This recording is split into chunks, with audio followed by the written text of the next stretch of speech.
Hey, what's going on, guys? It is YugiMan002 here, and today I'm bringing you guys a deck profile on Ancient Gears. Now, I'm sort of revisiting them because back in, I think the September format it was, I did a deck profile on these, and they still are really fun to use. But I sort of changed up the build a little bit. That's why I want to sort of reinforce it. Nothing really changed as far as how the deck build goes, like no cards were limited or banned or semi-limited, but I definitely did change the whole format to sort of an OTK format. So if you guys are interested in OTKs, then this is definitely the video for you. But if you're not, it still is a playable non-OTK deck because of Gear Town and stuff like that, where you can tribute for less. But yeah. So yeah. So Ancient Gear OTK, and it's just pretty much full-on Ancient Gears. I'm not running any gadgets. And this deck definitely does have some draw power to it, so not a lot, but it does have draw power. So pretty much to start things off, obviously, we run 3 Ancient Gear Golem, pretty much the basis for getting your big fusion monster later on in the game. And yeah, and he's also a trade-in target because there is 3 of them, and you really only need 1 for the fusion monster, but running him at 3 is really good because of Gear Town and stuff. Then you run 3 Ancient Gear Soldier, pretty much a monster that you'd want to have sort of in your hand, but you'd want to have it a little later on in the game when there's actually back row set, so that way this card can make attacks, because if it attacks, your opponent cannot activate any spell or trap cards during the damage steps, so it's definitely really good. 3 Ancient Gear Knight. This is a Gemini monster, so you do have to normal summon it a second time to get the effect, but the effect is pretty much just the standard with all Ancient Gear monsters. It's if it attacks, your opponent cannot activate spell or trap cards until the end of the damage step. Then we run 2 Ancient Gear Engineer. Definitely a really good card, especially for a level 5. Negate any trap effects that target this card, and if you do, destroy that trap card, which is crazy cool. Like, Deep Prison, it negates. Solemn Warning, it negates.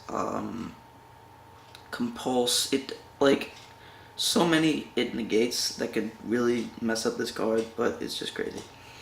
That, and also if it attacks, your opponent cannot activate spell or trap cards until the end of the damage step. And then, at the end of the damage step, if that card attacked and it's still on the field, you target 1 spell or trap card your opponent controls and destroy it. So it's a crazy broken card, and 2 is pretty good enough because we don't run that many tributable monsters, if that's a word. It's a word now. But yeah, so that's why. Ancient Gear Beast. Now, Ancient Gear Beast and Ancient Gear Soldier, they both, Engineer, sorry. Beast is a level 6, and Soldier's a level 5. Now, Gear Town, I'll explain this later when we actually get to it. But for now, Ancient Gear Beast cannot be special summoned, so pretty much Gear Town, when it's destroyed, you can't really special summon it. But, negate the effects of an opponent's monster destroyed by battle with this card, including in the graveyard. So that's crazy good for zombies and stuff like that. Zombies and vampire cards. Definitely really good. If this card attacks, your opponent cannot activate spell trap cards until the end of the damage step. So pretty much a reoccurring theme with Ancient Gears. Ancient Gear Galvatron Dragon. I mostly run this as a trade-in target and as a polymerization target. Not really necessary, and also you can just run it for the 3000 attack, so that's pretty good. 3 King of the Swamp helps you get those polymerization, and if you don't have enough Ancient Gears for the fusion monster, you can use that guy. Then we run 2 Card D, just because sometimes you get a cloggy hand with mostly spells, because we do run a lot of those in this, so that definitely helps speed things along. Then we run 3 Gear Town. Both players contribute some Ancient Gear monsters with 1 less tribute than required. So that's what I was saying with Ancient Gear Engineer and Ancient Gear Beast. So Gear Beast is level 6. engineer is a level 5, so therefore you can just normal summon those two monsters. Because normally they require one tribute. So you can just normal summon one of those as if it were a level 4 or lower monster. So it's crazy good.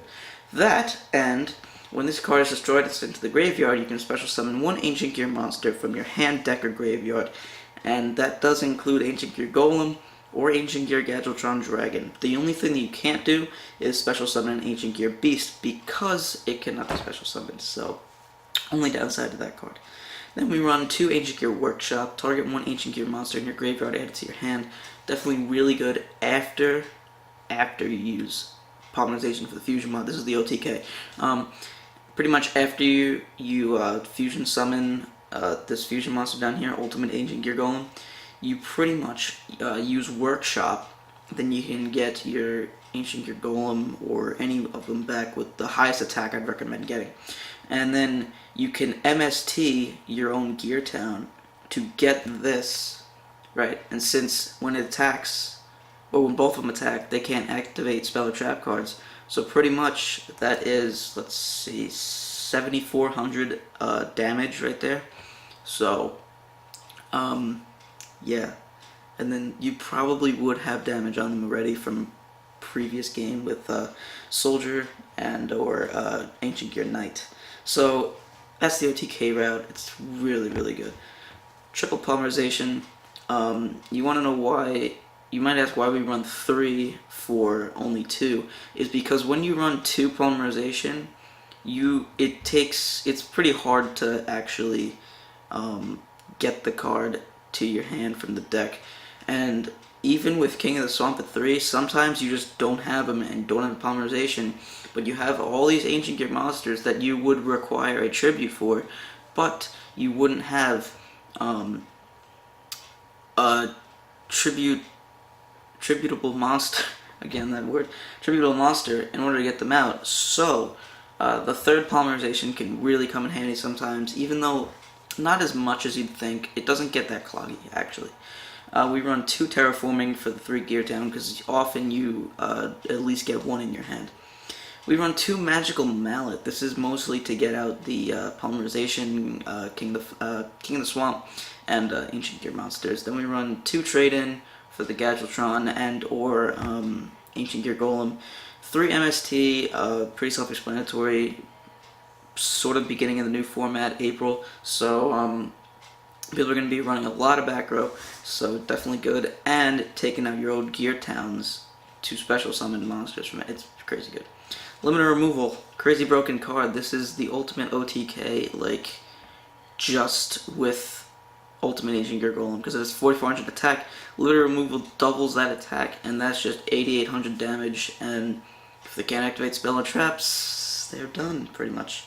And then we run 2 Royal Decree as traps, because we don't run any other traps, and it really, really screws over people's decks, so... Then we run 2 Ultimate Ancient Gear Golem. To Fusion Summon it, you need an Ancient Gear Golem plus 2 other Ancient Gear monsters. Doesn't matter what they are, what level they are, just 3 Ancient Gear 3 Ancient Gear monsters, including including an Ancient Gear Golem. So, it's got a pretty long effect. I'm just gonna read it off. This monster cannot be special summoned except by Fusion Summon, so you can't use Gear Town to get it from the graveyard, unfortunately, which kind of makes sense, because that'd be really OP. During battle between this attacking card and the defense position monster, whose defense is lower than the attack of this card, inflict the difference as battle damage to your opponent. So, I know a lot of cards have that effect, but when you've got like a 4,400 beater, that's crazy. Also, if this card attacks, your opponent cannot activate spell or trap cards until the end of the damage step. So, again, getting into more broken. Then, if this card is destroyed, you can special summon 1 Ancient Gear Golem from your graveyard, ignoring the summoning conditions. And the summoning condition, what was it? Look out! And the summoning condition of the Ancient Gear Golem pretty much is it cannot be special summoned. So it's really good. Like, it's mad good. So yeah. That's about it. So hope you guys enjoyed. It definitely is a really fun deck to play. Mostly because you pretty much just OTK all the time, and this definitely is a consistent deck because of trade-in, because of Magical Mallet and Card D. It does have a decent amount of draw power to it. So hope you guys did enjoy. If you did, don't forget to give it a thumbs up down below. Also, don't forget to rate, comment, and subscribe. YugiMan002 here, signing out.